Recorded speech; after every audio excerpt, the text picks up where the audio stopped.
शुक्लां ब्रह्मविचारसारपरमामाद्यां जगद्व्यापिनीं वीणापुस्तकधारिणीमभयदां जाड्यान्धकारापहां हस्ते स्फाटिकमालिकां विदधतीं पद्मासने संस्थितां वन्दे तां परमेश्वरीं भगवतीं बुद्धिप्रदां शारदां।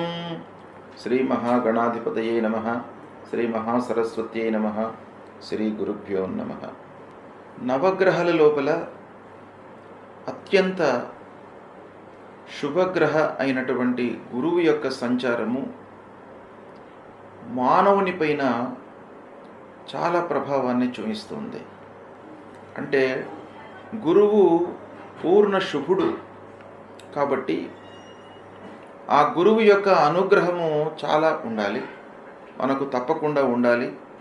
మనిషి అభివృద్ధి పథంలో పయనించాలి, అభివృద్ధిలోకి రావాలి అనంటే గురువు యొక్క అనుగ్రహము చాలా అవసరం. సాంప్రదాయంగా ఆలోచించినప్పటికీ గురువు త్రిమూర్తి స్వరూపమైనటువంటి వాడు. గురుర్బ్రహ్మ గురుర్విష్ణు గురుర్దేవో మహేశ్వర గురు సాక్షాత్ పరబ్రహ్మ తస్మై శ్రీ గురవే నమః అన్నారు. అంటే తల్లిదండ్రుల తర్వాత అత్యంత ప్రాధాన్యత కలిగినటువంటి వ్యక్తి గురువు. నవగ్రహాల లోపల కూడాను అత్యంత ప్రాధాన్యతను సంతరించుకున్నటువంటి గ్రహము గురుగ్రహము. సాధారణంగా ఈ గురుగ్రహము సంవత్సరము మొత్తం కూడాను ఒక రాశిలో సంచరిస్తుంటాడు. ఆ 12 నెలలు ఒక రాశిలో ఉండడం మూలకంగా వివిధ రాశులకు అంటే 12 రాశుల వారికి ఏ స్థానాలలో సంచరిస్తున్నాడు, ఎలాంటి ఫలితాలు ఉంటాయి అనేటువంటి విషయము మనము సర్వసాధారణంగా గోచార ఫలితాలను దృష్టిలో పెట్టుకొని చెప్పుకుంటూ ఉంటాము. అయితే ఈ సంవత్సరము ఒక ప్రత్యేకమైనటువంటి స్థితి గురువు యొక్క సంచారంలో ఏర్పడింది. అదేంటంటే 14 మే 2025 నుండి 18 అక్టోబర్ 2025 వరకు మిథున రాశిలో సంచరిస్తున్నాడు. అంటే 5 మాసాల 10 రోజులు ఈ రాశిలో సంచరిస్తున్నాడు. 12 మాసాలు ఉండవలసినటువంటి గురుగ్రహము ప్రథమం లోపల 5 మాసాల 10 రోజులు ఉంటున్నాడు. అంటే ఈ సందర్భంలో 12 రాశుల వారికి ఎలాంటి ఫలితాలను ఇస్తున్నాడు ఈ 5 మాసాల లోపల. అయితే మృగశిర నక్షత్రం 3వ పాదంలో ప్రవేశించడంతో మిథున రాశిలోకి ప్రవేశిస్తున్నాడు. అంటే 14 మే 2025 రోజున మృగశిర 3వ పాదంలోకి ప్రవేశిస్తున్నాడు గనక మిథున రాశిలోకి ఎంటర్ అవుతున్నాడు. దాని తర్వాత మళ్ళీ ఆరిద్ర నక్షత్రంలో 13 జూన్ రోజున ఆరిద్ర నక్షత్రంలోకి ప్రవేశిస్తున్నాడు.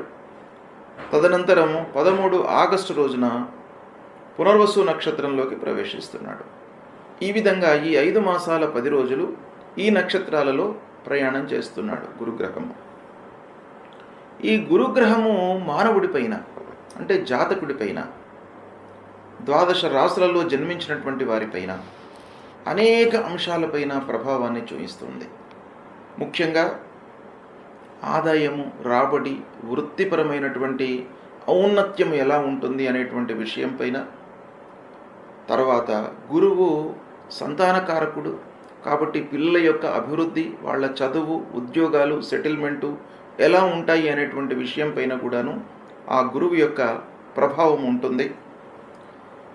తర్వాత శాస్త్ర విజ్ఞానం పైన కూడాను ఈ గురువు యొక్క ప్రభావం ఉంటుంది.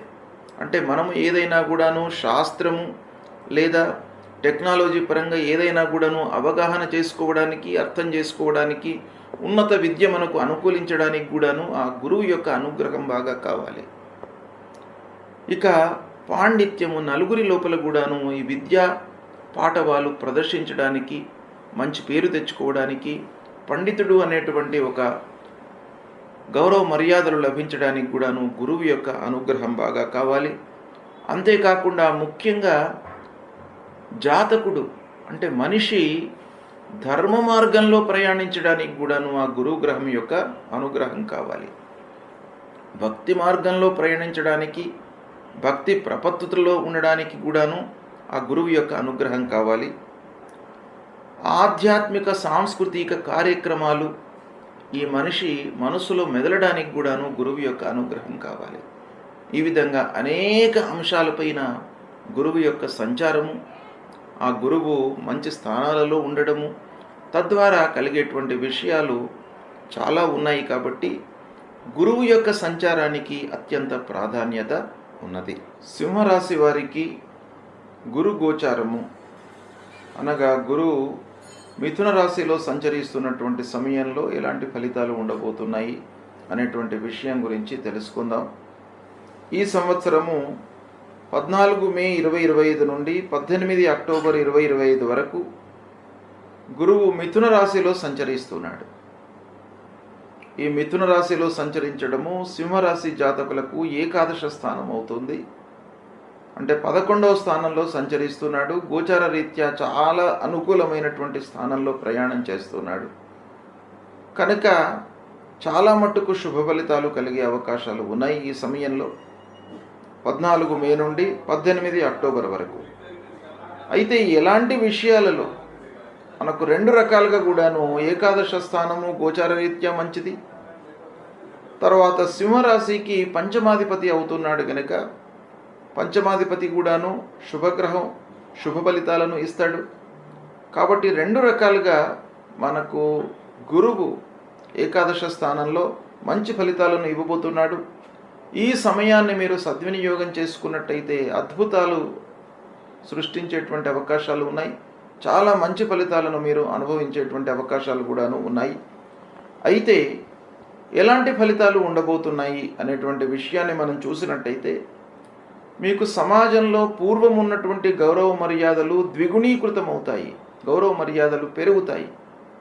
దాని మూలకంగా పనులు చాలా మట్టుకు మీకు కలిసి వస్తాయి. అన్ని విధాలుగా శుభ ఫలితాలను, కార్యసిద్ధిని పొందుతారు. చేసేటువంటి పనుల లోపల మీకు సక్సెస్ రేట్ పెరుగుతుంది. అభివృద్ధి పథంలో మీరు పయనిస్తారు. శారీరకంగా సంతోషంగా ఉంటారు, ఉల్లాసంగా ఉంటారు, మానసికంగా చాలా సంతృప్తిగా ఉంటారు. ప్రతి పనిలోనూ సత్ఫలితాలు పొందేటువంటి అవకాశాలు బాగా కనపడుతున్నాయి. ఇక ఇంటి విషయం ఆలోచించినట్టయితే అన్ని రకాలుగా మీకు అనుకూలమైనటువంటి వాతావరణం ఉంటుంది. శత్రువుల మూలకంగా కూడాను మీకు మంచి పనులు కలిగేటువంటి అవకాశాలు ఉన్నాయి. ఇక గురువులు, పెద్దలు, కుటుంబ పెద్దలు, సమాజంలో ఉన్నత స్థితిలో ఉన్నటువంటి వారితో పరిచయాలు ఏర్పడతాయి. అనుభవజ్ఞులతో చర్చించి నిర్ణయాలు తీసుకుంటారు. శుభ ఫలితాలు ఎక్కువగా కలిగేటువంటి అవకాశాలు ఉన్నాయి ఈ సమయంలో. ముఖ్యంగా ఆదాయం మీకు బాగా కలిసి వస్తుంది. రావాల్సినటువంటి డబ్బు మీకు చేతికి అందుతుంది. లాభస్థానంలో గురువు సంచరిస్తున్నాడు కాబట్టి వ్యాపారస్తులకు కూడాను చేసేటువంటి వ్యాపారము ద్విగుణీకృతమవుతుంది. రెట్టింపు లాభాలతో ఈ సమయం మీకు చాలా సంతృప్తికరంగా ఉంటుంది. కొత్త పనులు, కొత్త వ్యాపారము, ఒప్పందాలు చేసుకునేటువంటి అవకాశం కూడాను బాగా కనబడుతుంది. ఇక పిల్లల విషయం చూసినట్టయితే హైయర్ ఎడ్యుకేషన్కి చాలా అనుకూలంగా ఉంటుంది. ఉన్నత విద్యకై మీరు వారి విషయంలో చాలా అనుభవజ్ఞులతో నిర్ణయాలు తీసుకొని చర్చించి మంచి స్థాయిలో వాళ్ళను నిలిపేటువంటి అవకాశాలు బాగా కనబడుతున్నాయి. ఉద్యోగ ప్రయత్నంలో ఉన్నటువంటి వారికి కూడాను ఉద్యోగం లభిస్తుంది ఈ సమయం లోపల. సంతాన ప్రాప్తి, ఈ విధంగా మీకు అన్ని విధాలుగా మంచి ఫలితాలు ఈ సమయంలో కనబడుతున్నాయి. సింహరాశి వారికి ఏకాదశ స్థానం బాగా కలిసి వస్తుంది. మీరు కూడాను ప్లాన్ చేసుకున్నట్టయితే ఈ సమయం, ఈ 5 మాసాల 10 రోజులు మీకు బాగా కలిసి వస్తుంది. ఇక సింహరాశిలో జన్మించినటువంటి వాళ్ళందరికీ ఇలాంటి ఫలితమే ఉంటుందని అంటే నక్షత్ర రీత్యా, వయస్సు రీత్యా కొంత భేదము, తారతమ్యం ఉండేటువంటి అవకాశాలు ఉంటాయి. ముఖ్యంగా ఈ సింహరాశిలో మఘా నక్షత్రంలో జన్మించినటువంటి వాళ్ళు, పూర్వ ఫల్గుని నక్షత్రం అంటే పుబ్బా నక్షత్రంలో జన్మించినటువంటి వాళ్ళు, ఉత్తరా నక్షత్రం 1వ పాదంలో జన్మించినటువంటి వాళ్ళందరూ కూడాను సింహరాశి కిందికి వస్తారు. కాబట్టి ముందుగా మఘా నక్షత్రంలో జన్మించినటువంటి వారికి ఈ సమయం ఎలా ఉంటుంది అనే విషయం మనం చూసినట్టయితే 13 జూన్ వరకు కొంత సామాన్యంగా ఉంటుంది. అంటే 14 మే నుండి 13 జూన్ మామూలుగా ఉంటుంది. 13 జూన్ నుండి 13 ఆగస్టు వరకు బాగా కలిసి వస్తుంది. అంటే ఈ 5 మాసాల 10 రోజుల లోపల మధ్య భాగము మఘా నక్షత్ర జాతకులకు బ్రహ్మాండంగా కలిసి వస్తుంది. అంటే రాశిపరంగా ఏకాదశ స్థానంలో ఉన్నాడు, నక్షత్రపరంగా ఈ మధ్యకాలం బాగా అనుకూలిస్తుంది. కాబట్టి ఈ సమయం లోపల మధ్యకాలం అంటే 13 జూన్ నుండి 13 ఆగస్టు ఈ 2 మాసాలు చాలా మంచి ఫలితాలు మీరు అనుభవించబోతున్నారు. సత్ఫలితాలను పొందుతారు. ప్రారంభించినటువంటి అన్ని పనుల లోపల కూడాను మీకు కార్యసిద్ధి గోచరిస్తుంది ఈ సమయంలో. ఇక పూర్వ ఫల్గుని నక్షత్రం, పుబ్బా నక్షత్రంలో జన్మించినటువంటి వారి విషయం ఆలోచించినట్టయితే ప్రారంభంలో అనుకూలంగా ఉంది. అంటే 14 మే నుండి 13 జూన్ వరకు అనుకూలంగా ఉంది. 13 జూన్ నుండి 13 ఆగస్టు ప్రతికూలంగా ఉంది. 13 ఆగస్టు నుండి 18 అక్టోబర్ వరకు కూడాను అనుకూలంగా ఉంది. కాబట్టి ఈ 5 మాసాల 10 రోజుల లోపల ప్రారంభంలో అనుకూలంగా ఉంది, చివరిలో అనుకూలంగా ఉంది పుబ్బా నక్షత్రం వాళ్లకు. రాశిపరంగా ఎలాగూ ఏకాదశ స్థానంలో ఉన్నాడు, ఈ నక్షత్ర పరంగా కూడాను ప్రారంభము చివరి లోపల మీకు కలిసి వస్తుంది. కాబట్టి ఈ సమయము మీకు అత్యంత అనుకూలత ఉండేటువంటి అవకాశం బాగా కనబడుతుంది. ఇక ఉత్తర ఫల్గుని నక్షత్ర జాతకులకు ప్రారంభంలో చివరిలో ప్రతికూలంగా ఫలితాలు ఉన్నాయి. ప్రారంభంలో అనంటే 14 మే నుండి 13 జూన్ వరకు, 13 ఆగస్టు నుండి 18 అక్టోబర్ వరకు కొంత ప్రతికూలత కనబడుతుంది. మధ్య కాలంలో అంటే 13 జూన్ నుండి 13 ఆగస్టు బాగా అనుకూలంగా ఉంది. ఈ విధంగా నక్షత్ర రీత్యా కొంత ఫలితాలలో అనుభవంలో కొంత తేడా వచ్చే అవకాశాలు ఉంటాయి. అయితే ఓవరాల్గా మనం ఆలోచించినట్టయితే సింహరాశి వారికి గురు భగవానుడి యొక్క అనుకూలత బాగా ఉంది. నక్షత్ర రీత్యా కూడాను అనుకూలంగా ఉన్నటువంటి సమయాన్ని మీరు గమనించి ఆ సమయం లోపల మీరు పనులు ప్రారంభించినట్టయితే అనుకున్న దానికంటే కూడాను ముందే మీరు ఆ పనులను పూర్తి చేసేటువంటి అవకాశాలు ఉన్నాయి. సక్సెస్ రేటు ఇంకా కూడాను మీకు చాలా పెరిగే అవకాశాలు ఉంటాయి. కాబట్టి ఈ విశ్లేషణను ఆధారంగా చేసుకొని మీరు కార్యాలను ప్రారంభం చేసుకోండి. ఏకాదశ స్థానంలో ఉన్నాడు కాబట్టి అద్భుతమైనటువంటి ఫలితాలు మీరు అనుభవించేటువంటి అవకాశాలు ఉన్నాయి. ఓవరాల్గా సింహరాశి వారికి 14 మే నుండి 18 అక్టోబర్ వరకు అనుకూల ఫలితాలే ఎక్కువగా గోచరిస్తున్నాయి. వీటిని మీరు ముఖ్యంగా ఈ సమయాన్ని మీరు సద్వినియోగపరచుకోవాలి. ఏంటంటే గురువు ముఖ్యంగా మనకు ఆదాయము, రాబడి, చేస్తున్నటువంటి ఉద్యోగంలో ఇంక్రిమెంట్స్ రావడము, బోనస్ రూపంలో మనకు ఆదాయం పెరగడము, వీటిపైన ప్రభావం చూపిస్తాడు. ఇవి మీకు అనుభవంలోకి వచ్చే అవకాశాలు ఈ సమయంలో బాగా ఉంది. పిల్లల విషయం లోపల కూడాను చాలా అనుకూలమైనటువంటి ఫలితాలను ఇస్తాడు. పిల్లల చదువు, ఉద్యోగము, సెటిల్మెంటు, వాళ్ళ యొక్క వివాహము, ఉన్నత విద్యకై విదేశాలకు పంపించడము, ఇలాంటి విషయాల్లో మీకు బాగా కలిసి వస్తుంది. తర్వాత ముఖ్యంగా చదువు మీరు కానివ్వండి, మీ పిల్లలు కానివ్వండి, ఈ చదువు విషయం లోపల మీకు బాగా రాణింపు ఈ సమయం లోపల కలిగే అవకాశాలు ఉన్నాయి. ధర్మ మార్గంలో మీరు ప్రయాణించే అవకాశాలు ఉంటాయి. అంటే నలుగురికి సేవ చేస్తారు. సేవాభావం అనేటువంటిది మీకు బాగా పెరుగుతుంది.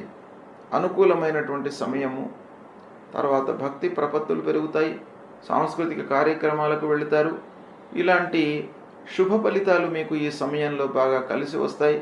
కనుక దీన్ని సద్వినియోగపరుచుకున్నట్టయితే మీరు చాలా సంతృప్తిగా ఉంటూ కార్య సాఫల్యాన్ని, అనుకున్నటువంటి పనులను మీరు సాధించేటువంటి అవకాశాలు బాగా కనబడుతున్నాయి. ఈ సమయంలో గురువు ప్రతికూల స్థానాల్లో సంచరిస్తున్నటువంటి సమయంలో మనము పరిహారాలు చేసుకోవడము చాలా ఉత్తమమైనటువంటి కర్తవ్యం.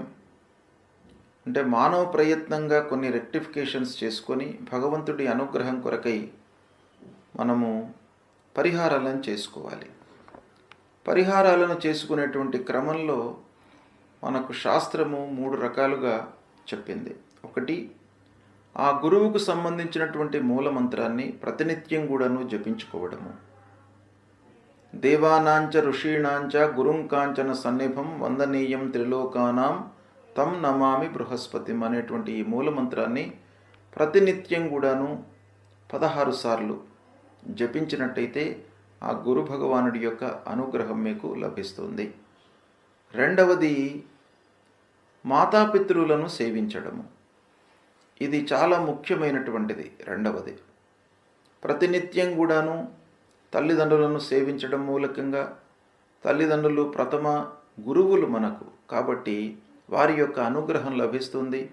తల్లిదండ్రుల యొక్క ఆశీర్వచనము, అనురాగము, ప్రేమ లభించినట్టయితే మీకు అన్నీ కూడాను జయాలే కలుగుతాయి మీ జీవితంలో. కాబట్టి ప్రతినిత్యం కూడాను తల్లిదండ్రులకు నమస్కరించుకోవడము, వాళ్ళ యొక్క బాగోగులు తెలుసుకోవడము, సపర్యలు చేయడము, ఇది చేయడం మూలకంగా మీకు గురు భగవానుడు ప్రీతి చెందుతాడు.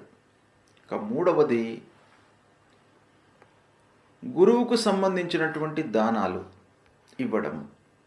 గురువుకు సంబంధించినటువంటి దానాలు ముఖ్యంగా పసుపు పచ్చ వస్త్రము, శనిగలు, ఇవి దానం ఇవ్వాలి.